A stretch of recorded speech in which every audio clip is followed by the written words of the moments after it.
Hey, it's Tim Patterson. This is TradeshowGuy Monday Morning Coffee. Anything you want to find out about Trade Show Guy and exhibits and all that stuff, which is what we do here at Trade Show Guy Exhibits.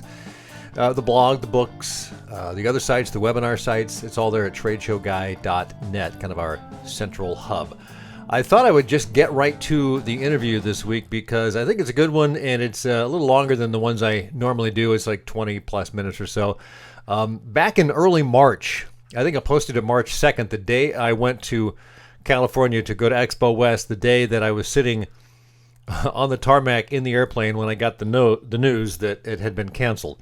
And everything was canceled. Anyway, I flew down there, spent the week down there, had a mini vacation, helped a bunch of clients get their stuff shipped out. It was one of those weeks. But that Monday, on the 2nd of March, I posted an interview I had done the week or two before with Marcus Vahle and John Pugh of Share Experience. They had just formed a new company the previous October. Somehow we connected up and we had a nice conversation about that new company, what they were looking to do. And then everything changed. So I got an email. We've stayed in touch. I got an email from Marcus here in the last couple of weeks, and I thought, and he mentioned some of the things they were doing there, doing virtual events and what they'd learned and that sort of thing. I thought, well, let's share that experience and see what's going on. He also made a comment along the way about how I think the industry is still grieving for how everything has changed and it's gone away. Very little business is to be had out there. Very little events are going on. Trade shows, the big ones, are gone until further notice, until people figure out how to deal with all the COVID-19 pandemic and stuff. But yeah, we got together in the last few days and had a nice chat, John Pugh and Marcus Vahle and I, and this is how that great conversation went. Hope you enjoy it. Well, I thank Marcus Vahle and John Pugh from Share Experience joining me on this week's Trade Show Guy Monday Morning Coffee. Good to see you guys again. How are you doing? It's been a while. Good to see you. It has been a while. I was thinking about that. When was the last time we spoke? I was trying to. I should have looked. I think it was last fall, maybe. Yeah. And I know that, Marcus, you were on one of the kind of the multi thing we had here right in March when everything was kind of like falling off the cliff and we didn't know what to do about it. Yeah. And you made a comment, we'll cover this here in a little bit, in an email that you sent to me in the last few days, which I think will be interesting to explore. But what are you guys doing? How are you dealing with everything at the company? I know it was a new company that you launched last year, and obviously that is fraught with its own issues. So what's going on? Yeah, that's why I kind of asked when we had talked before. Obviously, it was pre-COVID, and I think it was right around when it was happening, mid-March, that Marcus and I decided to kind of adapt our new business model to live interactive events, where we're kind of substituting technology for architecture and putting on live interactive events. And that's kind of where we pivoted and been working on it ever since. So what kind of things have you found? Have you learned? Have you done many events or any events, or it's kind of explore that particular topic? I'm curious what you're facing when you do that. Well, the first big thing is there's not a really good solution just off the shelf for a lot of these things. Right. And there's not a good solution for a lot of custom traditional events that were happening in our industry. There's not a good pathway just to take those into a new form, into a technological version or a digital version. So solving the problems of doing that is not as simple as just saying, okay, we're going to do it in front of a camera and broadcast it on the web. So that's one thing that we have gone through, is all of the effort in identifying and partnering and creating a streaming backbone and creating analytics and interaction tools to layer on top of that. And then also we are also proposing creating a physical set for a lot of clients. So there's a lot of problems to solve in all of this. And we're seeing that everybody is sort of approaching it as a new thing. It's not like everybody's been doing this for 25 years already. Right, and gosh, so many questions come up from just what you said right there, from clients or organizations that want to create sort of a set. Is it going to be something they're going to use once, so it's just a one-off, and then they're going to stuff it away, or is it going to be a rental? Those types of things. How big is it going to be? What's going to be on it? I mean, that's just the physical property. Then, of course, when it comes to the technology that you have to get from point A to point B to make sure everything looks good, sounds good, and goes out? What kind of platforms? So what have you learned, and what works, what doesn't work, I guess? Just name names if you can, if there's a product that you like, Well, we just actually produced our own video kind of as an example of what you could do. It's on our website. We just posted it on, I believe it was last Monday. Yeah. So it's a pretty good example of what you can do, the features that we provide. And that's a really good question as far as, is it a temporary setup? Is it a permanent setup? And we've talked to hospitals, universities, corporations, and we do see it being possibly a permanent set, maybe 500 square feet in a corporate headquarters where, they could present messages to their employees, to their customers, to their distributors. And, the technology is it's very robust and it's very scalable as far as price goes. I think when people think of a live production that's high quality audio and video, they think in the millions, and really using a solid streaming platform, it's in the thousands of dollars, depending on what that experience or what they want to do. And that's where our experience is kind of transferable from what we were doing before. Right. We were doing custom experiences for our clients with three-dimensional architecture. Now we're doing the same thing. We're listening to what their needs are, but customizing maybe the space a little bit, but the technology to meet their needs. And again, it's not millions of dollars or hundreds of thousands of dollars. It's in the thousands of dollars depending on what they want to do. So one of the questions that I kind of pondered here as I was making some notes on what we might talk about is whoever these organizations are, you mentioned hospitals and universities and corporations, they've got to have a reason for doing this. Are they coming up with really solid reasons, or are they just thinking, we have to do something because everyone else is? I mean, you hate to just go be the guy at the trade show that's there because you've been doing it for 20 years, not really knowing why you're there. So to me, why is a big question. What kind of things are companies doing and looking?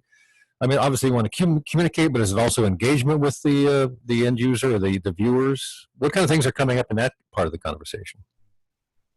Well, that is an interesting question, Tim. You started out talking about universities and education and cultural institutions, and those are organizations that we're looking at because they're content creators. That's what they've always been. They've always been there to create, curriculums, content, education programs, training, and they have professionals on staff and facilities that are designed to do those things. It's just that we can't go inside there now. We can't be together and do those things. And so the need is really obvious for a lot of those kind of organizations who have donor groups to communicate with, community organizations to communicate with, and obviously, members and people that would visit a museum or a symphony or a theater. So those groups have an obvious need because they've got the content, they've got all of the stuff that they need to get out. Getting it out is the issue right now. And of course, for those same organizations, a lot of them are nonprofits, so fundraising is an issue. And if they don't have people going through the door to a museum, they're making a lot less money.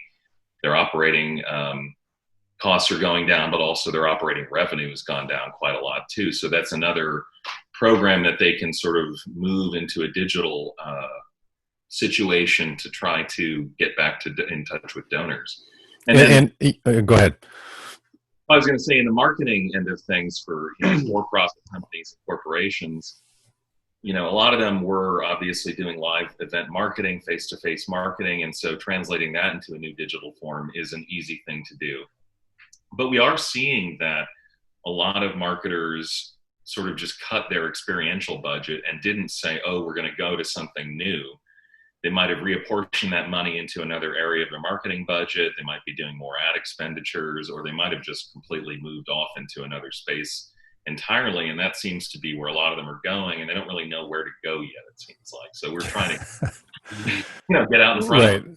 Well, a typical company that's selling, software or, muffins or something, any sort of product, obviously they want to have a need to do that, but how often would they like to do that? Is it something they're just going to put on their social media platforms? I mean, there's so many different directions that this fractures into in my mind. And then you mentioned schools. I thought, gosh, how many, even here in one state or your state, how many, high schools, how many middle schools have the same issue? They've got to get their information out to some kid. Like, I got a stepson upstairs that's going to be a junior this fall. He can't go to school till February.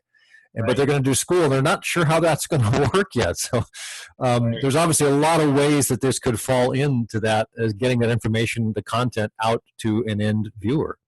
Yeah, and we've also found that there's kind of a Zoom fatigue.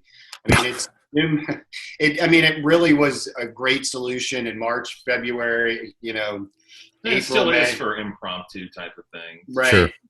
I mean, there's definitely a great purpose for it, and it got us through some of the toughest times. But I think that as we move forward, if you're a corporation or if you're a brand and you're messaging, I think it's very important that you represent to your employees or to your customers that it's not, the dog's not barking in the background, and, it's a little bit more of a professional, visual communicated kind of thing, I know that we're between like Zoom and live broadcast television. So it's kind of right in between that. It's sort of a hybrid, and the hybrid looks different for every use, I think. It sounds like. You mentioned dog. My dog is asleep down here right now, thank heavens.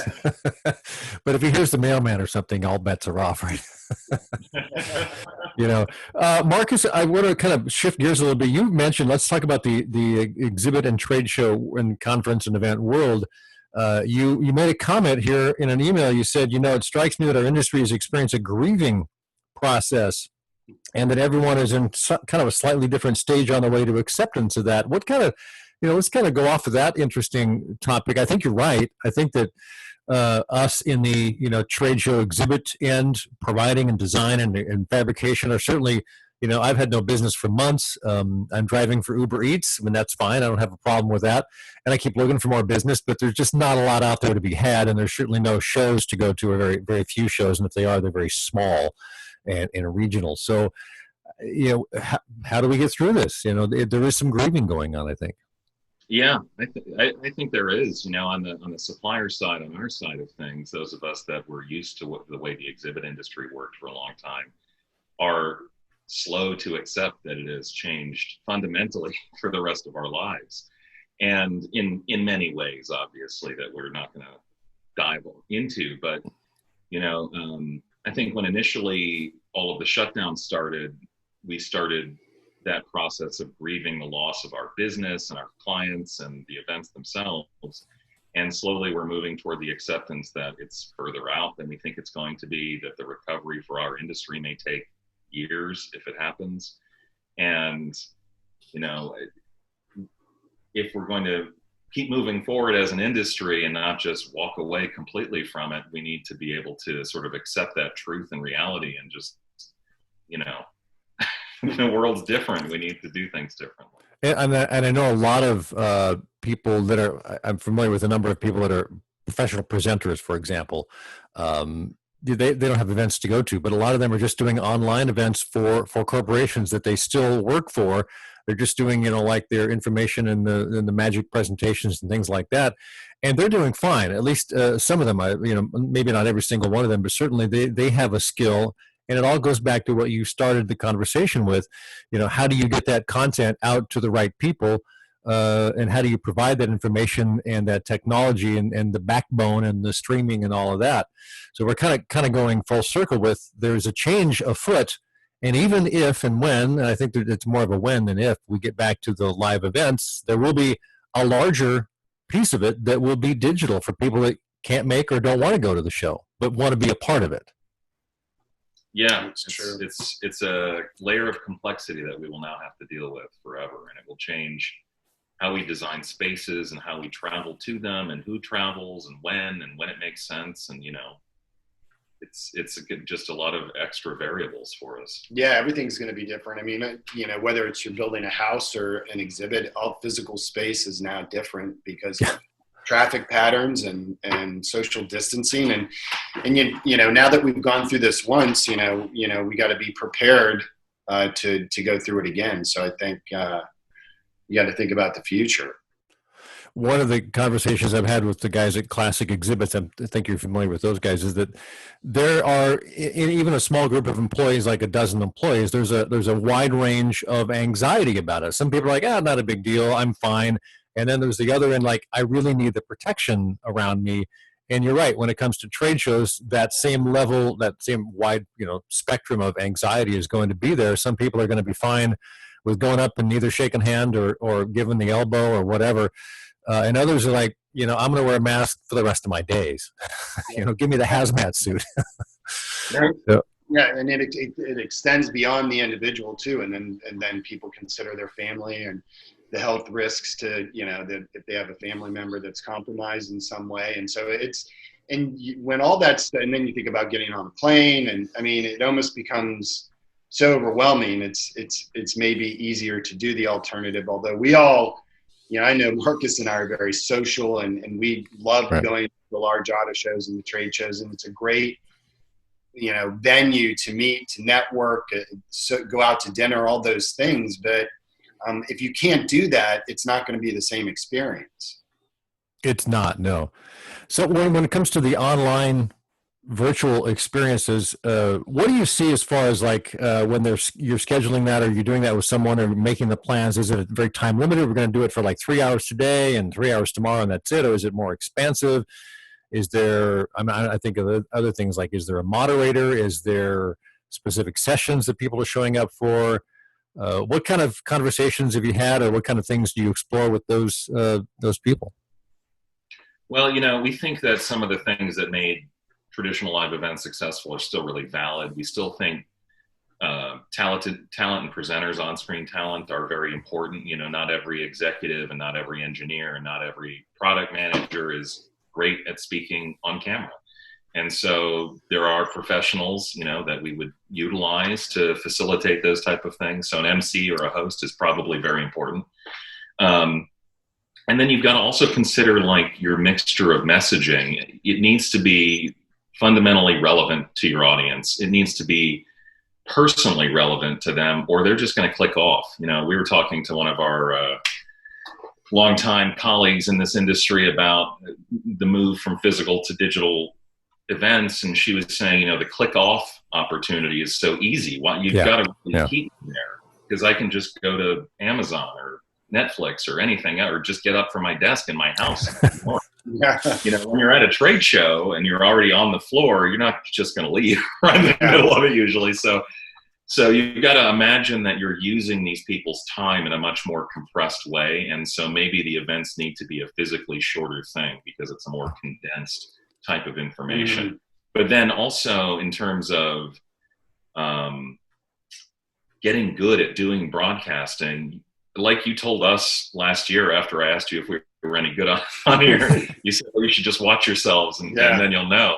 You'll make notes, you'll realize what you should do and what you were good at. So yeah. but for a lot of marketers or organizations that haven't done broadcast style content before, they need to practice. Yeah. So keep doing it, I think is something that's really important. And if you're doing digital streaming, at least in the case of our service, you're not paying more for more audience. You're not paying more for more time. You're paying basically a usage fee. So get the most out of it. Do continual events, and then also think that maybe you want to do micro events, where at a traditional large event you would have your whole audience, every member that could be a customer, an audience, a stakeholder, all of them are there at once. In a digital event, you don't have to do them all together, and you can tailor your message much more specifically for different parts of your audience. So think about segmenting it that way, making it more personal and more concentrated for different people. And how do you differentiate between what a webinar is, which we've seen, how many hundreds of webinars the last 10 or 15 years. I actually attended one yesterday, which I think was the first time I was at a webinar where I could participate because they had a whiteboard on the platform. And they allowed us to make notes, chime in. And I thought, well, this is interesting. And that's one way to keep you engaged. And that was actually kind of the point of the webinar, to show you the platform and show you how that works. Is there a way to keep people engaged? I think that's probably a good question that not every platform can satisfy, but it would, if you can keep people engaged, even with questions and surveys and things like that, it'll keep them from just saying, I'm done. I've had it. I'm bored now. I'm going to go for a walk, or something. Right. Yeah, and I think with what we're doing, you really need to. It's sort of a new thing, but you got to really plan for it, pre-plan, and use your polling, your Q&A, your chat features, using your remote camera to be able to engage the audience, have remote guests from all over the world, and I think really planning that out just like you would exhibit. You'd sit there and you design it, and you have to engineer it so it's built the best in the shop, and it's going to set up easy on the trade show floor, and it will be done in timely fashion. I think a lot of the more stuff you do prior to your live event, you can make it really engaging, so you don't have those people clicking off, and you can engage them. But I think when you were participating with that, I'm sure that was a much more a richer experience than just a bunch of faces and Zoom and that kind of stuff. Exactly. And I guess the other thing is, if you have, one of the first things you mentioned is if you can create a nice set for it, like the 500 square foot area that's got a couple of areas for anchors and backdrops, like you have the screen behind you there, that is also eye candy. It's attractive to the eye, and so people will stick around for something like that. I mean, I have a bunch of albums behind me, but that's my backdrop. Other people have the, yeah, well, I do too. But you can put other things behind you, and I think that the virtual screen is a bit of a gimmick. But if you can have something that looks good behind you, and you can again have 2 or 3 cameras that switch back and forth, and that's actually pretty cheap to do. Not like the millions of dollars that they used to put into TV studios, but it's that concept, I think, is just one of the keys as well. So, well, and I guess we're talking about doing these digital events now because of a pandemic that has changed the way that we do live events. But the events were already changing. After 2008, for instance, I think we all saw that the industry didn't really rebound to its original level, and it has taken a few hits like that. And the technology is to the point now where we can build a set that looks like, ABC News or CNN, but doesn't cost $10 million. It only costs a relatively affordable budget with fabric and the kind of exhibit technology that we've been using over the last few years. And then consider that the streaming technology is to the point where we're pushing out 4K video with as many audio channels as you want, and full broadcast resolution. But again, we're not using millions of dollars of broadcast technology for that. It's all portable, affordable, down near the consumer level. And if you've got the right people to put it together, you can create a product that is as good as any broadcast. Yeah, and you've got the distribution, YouTube and Facebook and LinkedIn and Twitter and whatever. You can probably go all of them if you want. So the distribution's certainly there if you want that, kind of a wide broadcast versus a narrow cast. So anyway, I appreciate you guys joining me. We have Marcus Vahle and John Pugh from Share Experience. How's the best place to find you guys online these days? Shareexperience.co. Gotcha. Well, it's cool to hear from you guys. Let's do it again in the not too distant future, and to keep us apprised of how this goes as we all kind of make our way through. Thanks again. Appreciate it. Thank you. Thanks again to John and Marcus of Share Experience. Really appreciate you guys sharing your experiences and spending time with us as we learn more about how you guys and others are dealing with the ongoing changes wrought by the pandemic, the COVID-19 thing. So I want to close it out with this week's one good thing. I get a newsletter frequently. I ran across a guy named Mark Schaefer. It was on a webinar that he did. There was like a couple of days or about a month and a half ago that there was a bunch of people doing online on how to do, I believe, online presentations and various things. And he did like a half an hour to an hour. A lot of equipment stuff. He was, how to do streaming and what equipment to use. And I thought, well, this is interesting. I went to his website and subscribed to his newsletter. And it comes almost every day, not every day, but it's very useful information, very thoughtful stuff. And I thought, I'm just going to make that this week's one good thing. Mark Schaefer's newsletter. It's called Grow. So if you go to TradeshowGuyBlog.com, if you're not already there, just check the show notes. We'll have a link to his site, and you can subscribe to his newsletter, which I really think you'll like. That's it. This is Tim Patterson, Trade Show Guy Monday Morning Coffee. For the last one of August, right? Hang on, let me check the calendar. Oh, no, it's the 24th. We have one more, the 31st next week. So anyway, have yourself a great week. Let's do this again next time for the 5th time in August.